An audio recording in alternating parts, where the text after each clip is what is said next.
Thanks very much for staying with us. Time now for Eye on Africa with me, Georgia Calvin-Smith.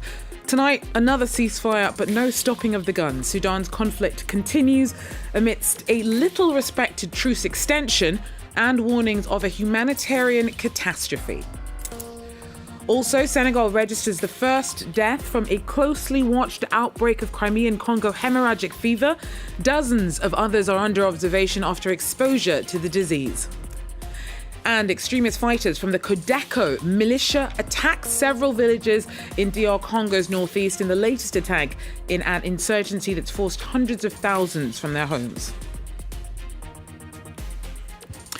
But first, Monday saw a 72-hour ceasefire extension in Sudan's conflict, even though previous ones failed to bring an end to the fighting. The army and the RSF paramilitary that it's battling accuse each other of violating the agreement.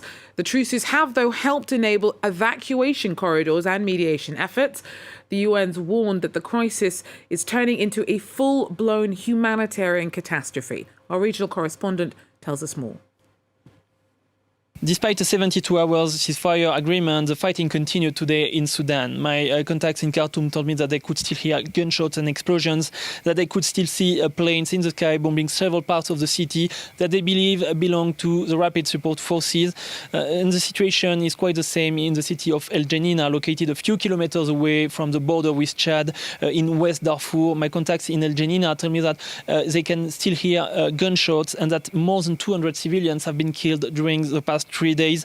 The situation is very unlikely to improve during the next hours and during the next days, given that both the army and the Rapid Support Forces that say that they will not negotiate. Hemeti, the head of the Rapid Support Forces, said today that he believes that he can win this war and that there is no reason for him to negotiate. So many voices around the world are now calling for humanitarian assistance for Sudanese civilians. Kenya's President William Ruto met today with the United Nations Under-Secretary for Humanitarian Assistance and Emergency Relief. Listen to him. The same way we managed to evacuate people from the theater, I think there is a way we can access that theater with humanitarian support. So we must think in parallel, both if there will be a holding ceasefire and also if there is no holding ceasefire, what do we do? Because it doesn't take away that there are people in that theater who need humanitarian support. This humanitarian help is on its way. The World Food Programme announced this Monday that it's resuming its operations after a halt following the death of 3 of their employees at the beginning of the conflict. But it will be very difficult to reach those in need, given that millions of people are still stranded inside cities affected by the war, such as Khartoum and El Geneina. The International Committee for the Red Cross sent a first batch of 8 tons of medical supplies to Port Sudan. It will be used by local volunteers from the Red Crescent to help those in need. But it's still not enough, of course, given that the situation is dire at the moment in Sudan. Civilians on the ground tell me that there is a lack of food, of water, of medical assistance for many in Sudan, and that it's very important to act as fast as possible to bring humanitarian help in the country. Our regional correspondent Bastien Renouy there for us. Now, despite the exodus from Sudan's capital, there are still many Sudanese still living amidst the bloodshed in Khartoum. Some feel compelled to even go into work to provide for their families. Olivia Bizot has more.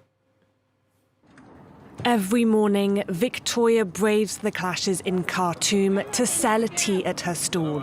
Despite the dangers, she feels compelled to do so to be able to provide what little she can for her family. I have to work so that my children survive, and even if we wanted to leave this place, we have nothing anyway. For similar reasons, Abdul Baki has continued to tend to customers at his barber's shop. I have to work, especially in these circumstances, so I can eat and drink. Prices of supplies are increasing, everything is becoming more expensive. I need work.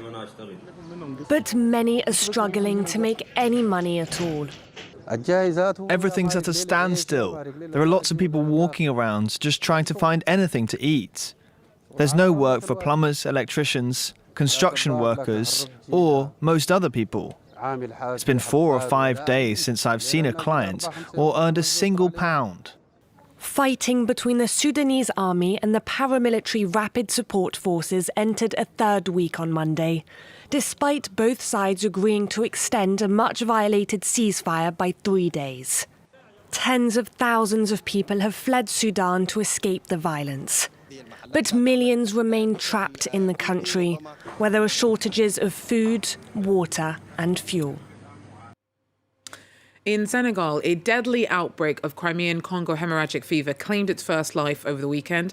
The patient had tested positive before passing away at a hospital on the outskirts of Dakar. More than 80 potential cases are under observation. Sam Bradpiece tells us more. The Crimean-Congo hemorrhagic fever has a mortality rate of up to 40%. It's most commonly spread by ticks and livestock, although there are also rare cases of human-to-human transmission. Health authorities here in Senegal have initiated an emergency protocol with a dedicated team following this latest outbreak around the clock.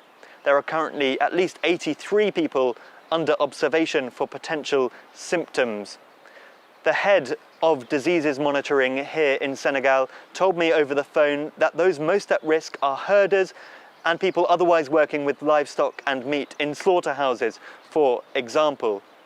He said although there was at least one recorded death over the weekend, there's no reason to be alarmed just yet because Senegal is very used to dealing with this kind of outbreak.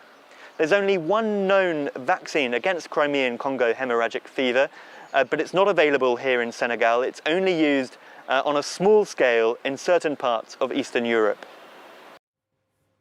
Well, 47 people have been arrested by Ethiopian security forces on suspicion of being linked to the death of a leading member of Prime Minister Abiy Ahmed's ruling party.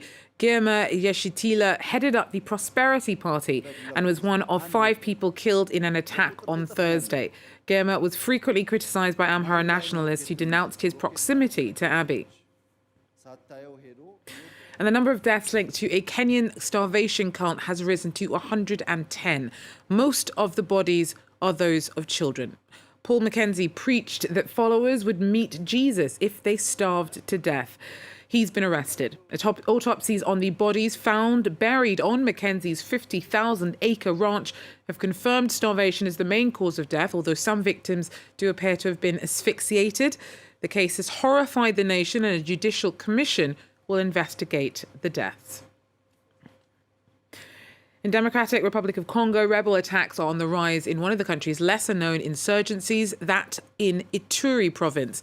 8 farmers were killed by CODECO militants on Sunday. Over 500,000 people have been displaced over the past few months since the armed group ramped up raids. Laurent Berstecker has more. Once bustling with patients, the wards of the Drodro village hospital are now completely empty. Strolling through deserted corridors, Dr. James Samir is one of the few who decided to stay behind, following a recent surge in violence in eastern DRC's Ituri province. Since mid-March, the population has fled the area. People were scared with everything that was going on in the region. Even our patients left. Locals began fleeing the area in March ahead of a rumored advance by CODECO, an armed group claiming to defend the interests of local Lendu communities. Many sought refuge in camps scattered across Ituri province, which provided scant protection against further attacks. Our village was attacked by armed men. I escaped to a camp nearby. But that camp was also targeted and I had to flee again. That's why I came here. In the Roe refugee camp, now the size of a small town, health workers were doing their best to provide medical care, but also much-needed psychological support. These are traumatic experiences for them. Some were victims of sexual violence. Others saw people being killed or maimed. That's why they need our support. A farmers' cooperative turned militia, CODECO is one of dozens of armed groups that have destabilized eastern DRC in the past 2 decades. According to the United Nations, over 500,000 people have been displaced in Ituri province alone since the start of the year. Now, this is the decade of digitalization for Africa. It's one of the most powerful tools in helping the continent deliver on its plans, be they economic, social, environmental. technology is key to Africa's future, as it is the world's. So policymakers, investors and makers headed to Zimbabwe for a summit aimed at keeping the continent at the cutting edge of technology. Our correspondent's with it.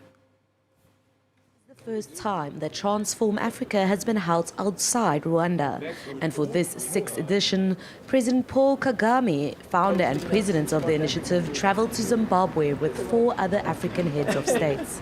Zimbabwean President Emmerson Mnangagwa says the digitalization of the continent is a priority across all sectors. We begin to seek global economic support. Zimbabwe continues taking deliberate steps towards food security and food sovereignty, riding on the rapid innovations in science, communication, and digital technologies. Its representative, however, is aware of the dangers of going all digital. For us, it's about transparency and the fact that all regulations must be based on respect for human rights. And the people must be at the heart of digitalization. We want to avoid any risk of abuse of new technologies against individual freedom, so data protection is a fundamental element. Several memoranda were signed on infrastructure, cybersecurity and training. But for the managing director of Smarts Africa, the important thing is for the regulations to be aligned. Say I'm an ordinary investor and I want to invest in Africa.